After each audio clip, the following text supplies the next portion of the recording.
Hi everyone, I've got Matt Thompson here with me today from S&C Slatter. Obviously, S&C Slatter, one of our major partners at PADSIS.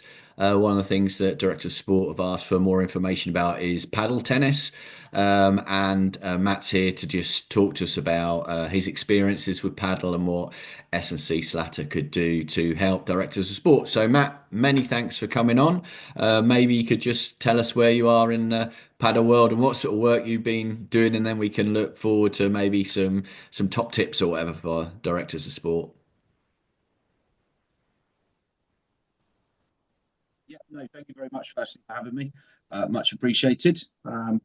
So paddle has exploded onto the scene, hasn't it, over the last few years, and it's one of those topics that we're constantly discussing. People up and down the country, to be honest with you, the leisure sector have seemed to have adopted it quite well. Independent schools have really are really swaying towards it. Um, State schools. And I think the reason why is just because of how inclusive it is. Hmm. Tennis is one of those sports that you have to be good at to be able to have a rally with someone. Yeah, Whereas paddle, it really is a case of anyone can pick it up and play, yeah, which has been, I mean, I've played a few times myself and I've thoroughly enjoyed it. And but if you put me on a tennis court trying to play tennis, it's not something I would be particularly good at. I've tried, but I'm not very good at it at all, to be honest. So you can see why paddle's taken over. I think the LTA were a little bit wary of it to start with, but they now seem to have adopted it and taken it with open arms because yeah, of the what it's doing to racket sports in general. I think, isn't yeah, it? It yeah, seems to be putting a much more positive spin on things, which has been really good to see. yeah. I think you're exactly right The there, Matt. Sorry, so I suppose that how we can. I was just going to say, That's all right. sorry. I think there's a little bit of a Yeah, delay on there is. I was going to my say, I think internet you're then. So absolutely right. In schools, it's an activity that everybody can do. And as PE teachers and direct sport, we know that tennis can be a very difficult game to play and to master. Whereas paddle tennis, as you said, everybody can have a go at it. It's almost instant success. You're not having to run away from the ball and get it back, etc., etc. So I can see why it's taken off. And I think it would be good just to hear, what advice you would give to directors of sport about, if they were thinking of building a paddle court at their school, how they should go about it. yeah, I think an early engagement really is probably um, the right thing to do with a contractor. Um, it's certainly something we could do. Come out and assess the site and have a look at, at some options and talk the directors of sport through different areas and places and things to consider. What we're finding with paddle courts at the moment is how, because again they're so new, the difficulties and the challenges is actually getting it through that planning permission because of the bits that we're finding are the sticking points is the acoustic the acoustic surveys that are needed for the courts. Initially, it was we were under the impression it was because of the balls hitting against the fence, people running into the fences because it's obviously enclosed. But what we're finding now, and some of the planners are raising their heads about, again, a lot of these have been put into old prestigious tennis clubs where Yeah, they're not stuck in their ways, but they're it's quite a gentlemanly sport, isn't it? Tennis. yeah, Um, Whereas paddle, because it's so inclusive and a lot more, you can play the game and you can really get some good rallies going, yeah, and then that those rallies are starting to breed a little bit more competition with each other, and then yeah, maybe it's the noises are getting a little bit louder from the people that are playing. So yeah. it's that early engagement is key. Positioning on the site really is key. Because we obviously want to get it through the planning process, get it installed, and then not have any problems at a later date with maybe neighbours that weren't expecting it to be as noisy as it has been. And what services would you be able to offer our PADSIS members to help them with this, Matt? So like I said earlier, we would come to site and walk the site and have a look at some different areas for the guys. We could then do some desktop designs, so drop some paddle courts into some areas to get an understanding of what fits, how do we access it within the site, because a lot of the time we're seeing them getting put on old tennis underused tennis courts, but that not isn't necessarily the correct place for them.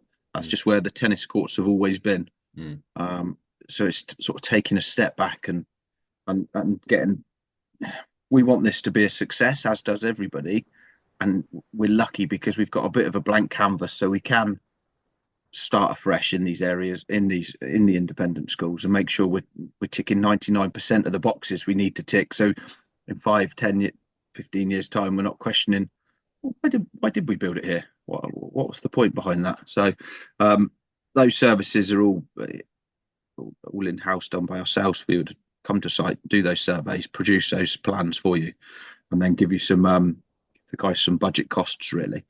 Once we've come up with those concepts, we can then take the project through planning. And like I said, there's a number of surveys that we can advise on that the local authority might need. Um, they're not guaranteed, so that's why we wouldn't cost them into anything into our service. But we would pass those on back over to you guys as and when they came up, because I'd love to say that all local authorities follow the same guidelines, but unfortunately they don't. So some of them will ask for X, Y, and Z, whereas the others will ask for ABC. So we take each application as a standalone. We can use our knowledge and try and take it to the authority, and ultimately we want to get it built, and we want to get it built without any conditions. We want to be able to use it. So if we can address all of those Yeah. before the application, with the application, it's the quickest route to market really. So I'm thinking if I'm a director of sport here and I'm thinking about this, if I was to phone you or someone from S&C Slatter, I presume the initial site visit is free, and then I've got a plan in my head. I can know how I can take this forward because you're the experts in this and you have experience. Yeah, 100%. It's all free of charge, this service that we offer PADSIS members. And yeah, we're more than happy to have that. I mean, a lot of most of the sites we go to are set within beautiful grounds, and Mm. if it's not raining like today, it would be fantastic to walk around and see all the facilities on offer. To be honest, so yeah, it's 100% Yeah. free service for the PADSIS members, no problem. And I think that's what I would be recommending to Padis members. In a way, that's a no-brainer, isn't it? If you're thinking of paddle, you can get someone in like yourselves to advise about where it would be, what the basic costs would be, and then you're able to make a decision. Rather than at the minute, there's a lot of people out there who, because paddle's new, they don't know who to go to. There's some we're getting bombarded with emails. We don't know who to trust, who not to trust. As I said, you as a partner, we know we can trust you, and also the fact that you're coming out to give a free site visit, should put people's minds at rest. Yeah, definitely. And we're working with the we're part of the SAPCA Code of Practice, which is our governing body really. Yeah, And again, paddle is so new, and they are starting to get some guidelines out there. yeah, But unfortunately, uh, there are some not great courts that are being installed yeah, because they haven't followed some basic principles. yeah, There's a few things that do need to be considered, especially especially when we're working with children ultimately going to be using these facilities. yeah. They do need to be 100% safe, and there's a lot of glass within these courts, so if it isn't the right tempered glass, we need to be making sure that it is, especially rolling out into to these guys, along with some of the fixings that we're seeing being used, um, making sure that a basis of a paddle court, you've got a big steel frame or aluminium frame with glass panels, and that's installed onto a ring beam, which is a concrete block that goes all the way around that needs to be designed.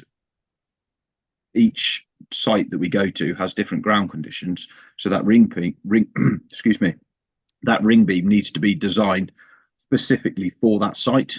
Mm. Whereas what we're seeing, some of the contractors are unfortunately just taking an off-the-shelf item and Yeah. applying the logic that they applied on the last one, and Yeah. it's not quite the right thing to be doing, to be honest with you. Yeah. These things need to be safe. Yeah. Ultimately, we seem to live in a very, very windy Mhm. country, and it seems to be getting worse. The wind, I don't remember it, but also we've got quite extreme weathers, so those all needs to be factored into the build of these paddle courts. And again, that comes down to a location. It comes down to the relevant surveys, the ground investigation reports. But all that we can take you guys along. Sounds so cliche, doesn't it? But along the journey of getting one of these installed, there's lots to consider, and you should do it with someone that you trust that's done it before, and it isn't going to cut the corners. And been in this sector for sort of 30 plus years now, and it's not going to be a bad paddle court that's going Yeah. to tarnish our name, and we're going to make sure of that for sure. I think that's a key for any of the guys out there. Make sure that they are following the basics of the that SAP code of practice, and I think we'll see more